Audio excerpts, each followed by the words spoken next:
video natin ngayon mga maestro ay pag-usapan pa rin natin ito pong 10 years loan na nilalakad po ng DepEd. Ano po mga maestro, ito may kaugnayan pa rin po no, sa post ng DepEd ano po sa kanilang official Facebook page ano po na naipost po nung isang araw.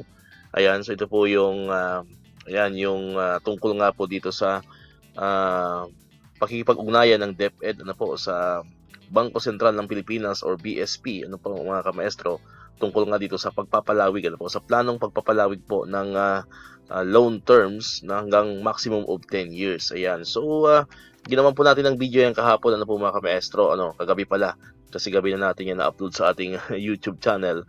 Ayan. So ginawan po natin ng video yan ano po yung naging post po ng DepEd ano po sa kanilang official Facebook page. Ayan. So nagkaroon po yan ng samot-saring mga opinion ano po mga kamaestro sa ating mga ano po dyan, ano, sa ating mga kamaestro natin dyan sa buong Pilipinas. Ayan, binasa po natin yung iba't ibang mga comments, although hindi ko na po nailagay dito sa video natin, pero nakita ko po yung mga comment po doon sa post ko sa YouTube. So kumbaga, mayroong agree, mayroong hindi agree, ano po mga kamaestro. Ayan, so basahin ko po yung ilan sa mga comment po na napansin po natin. Ito, sabi dyan, itong isang subscriber natin, sabi dyan, kung hindi willing ang iba na sa kanila na yon, huwag idamay ang need ng 10 years. Ayan, so may point naman po dito si Sir, ano po mga kamaestro. So sabi niya, kung ayaw mo sa 10 years, okay lang, na huwag mong idama yung iba na gusto yung 10 years. Kumbaga, kasi may option naman yan eh. 'Di ba? So sana may option pa rin, no? Kung 3 years, 4 years, 5 years, and maximum of 10 years, ano po mga kamaestro.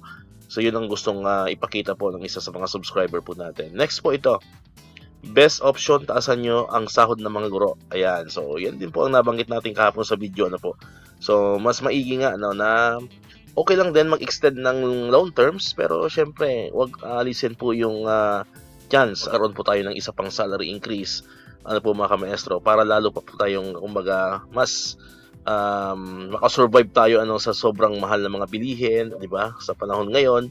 So talagang sa tingin ko po ay napapanahon pa rin talaga ang salary increase. Ayan. Ito pa, sana comment dito, sana maging 10 years po. Ayan. So si ma'am ay agree sa 10 years. Ito pa, para sa akin 10 years lang po ang maximum option. Ayan. Then ito naman sabi dito, option din yung 3, 5, 7 at 10 years. Ayan. May point naman ano po. Kaya nung sabi natin kanina. Ayan. Then ito sabi niya, option po yan ng mga guro, pero kung ganoon ang loan terms, mas mabuti kasi hindi na mabaon ang mga guro sa 10%. Yan po isa sa mga yan po ay comment din ano po ng isa sa mga subscriber po natin. Alright. Yan, ito pa, depende na sa teacher, at least may pagpipilian. Ayan, sabi naman ni ma'am. Ayan, ito po, sabi ni Sir, ayan, Sir Eddie, ating subscriber. Sabi yan, so, siguro okay lang sa mga marangal pang mag-retired. Ayan. Yan po yung sabi ni Sir. Ito naman sabi ni Ma'am or ni Sir Parento, Sir Francisco. Okay po yan. Depende rin yan if maglo-loan ka para po sa nangailangan ng 5 years na loan. Pag naging 10 years, almost kalahati ang balik sa payslip mo. Tapos kung old loans mo lang ang iabil mo, pre-loan sa 10 years, napakalaki ang proceeds mo at hindi na mabawasan ang kasalukuyan mong take-home pay kasi pinakinabangan mo lang ang old loans mo at kahit paano ay may maipaproject ka o kapital sa business. Yung 7 years alanganin pag sa sunod na taon, mangangarap na naman na sana maging 10 years. Kaya ngayon pa lang may pagkakataon na pinag-uusapan na may sagarin na ang desisyon. Anyway, desisyon o pa siya ng guro yan, if mag-loan siya, at least may option siya sa solusyon ng kanyang financial na problema. Ayan, so napakahaba ng comment ni Sir Francisco. Ayan, shoutout po sa iyo Sir Francisco, isa po sa mga subscriber po natin. Ayan, so napakaganda rin po ng interpretation ni Sir. Ayan, so sabi naman dito, yes po. Ito naman si Ma'am, para sa akin mas gumaan kung 10 years. Ito. Sabi pa dito, ginawa nila upang hindi maaring mangyari na mag-increase sa sahod. Ayan, ito yung sabi naman ni Sir Joben. Ayan, sabi niya ay ginawa daw yan para hindi na magkaroon ng increase sa sahod. Ayan, sabi naman ni Ma'am Berta, mahirap ang long term. Ayan. Sabi naman ni Ma'am Rion, yes po, 10 years PLI's loan, malaking tulong yan kung wala kang malaking salary increase. Ayan. Ayan, sabi naman dito ni Sir Phantom, ayan, mas maigi kung babaan ang tax. Ayan, tama rin naman, ano? Babaan po yung ating tax. Isa rin po yan sa mga katulong sa welfare po ng mga kaguruan po natin. And then last, ito, sabi niya ni Sir Mills Vlog, taasan ang sahod, hindi loan. Pahirap yan sa mga empleyado. Ayan, so ilan lamang po yan, ano?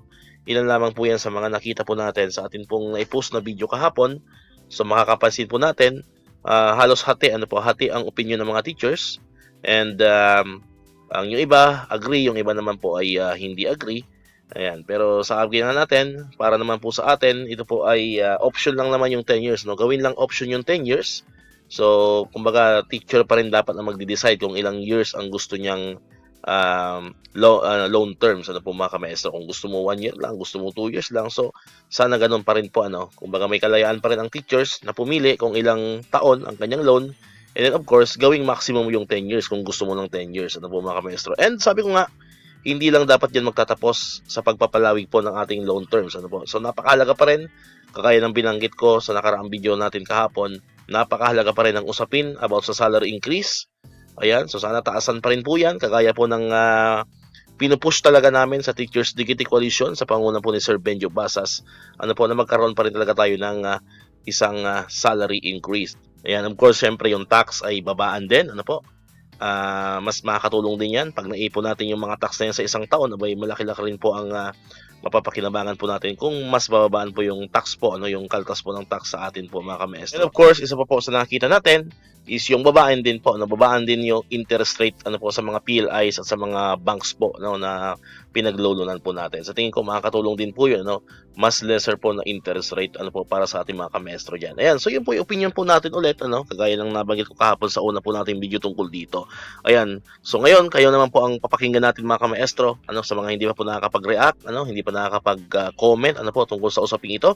Ayan, malaya po kayo mag-comment po diyan sa ating pong comment section, ano po, para makita po natin ano ba talaga ang sa loobin, ano po, ng mga kamaestro natin diyan sa buong Pilipinas. So free po kayo mag-comment po diyan sa ating comment section. So yan naman po ay walang bayad. So only comment po kayo diyan sa ating comment section. Alright? Ayan, so dito ko natatapusin tong ating video ngayon mga kamaestro. Kung hindi ka pa nakakapag-subscribe, click mo na ang subscribe button dyan para ikaw yung unang nakapanood ng mga videos na ina-upload natin. Katulad do yung mga updates pa rin about sa salary increase and other benefits sa mga teachers and government employees. And syempre, click mo na rin ang notification bell button para manonotify ka. Always updated ka pag may mga bago tayong uploaded na videos. So muli, maraming salamat sa inyong panonood at pakikinig. Once again, El Maestro, see you on my next vlog. Bye-bye!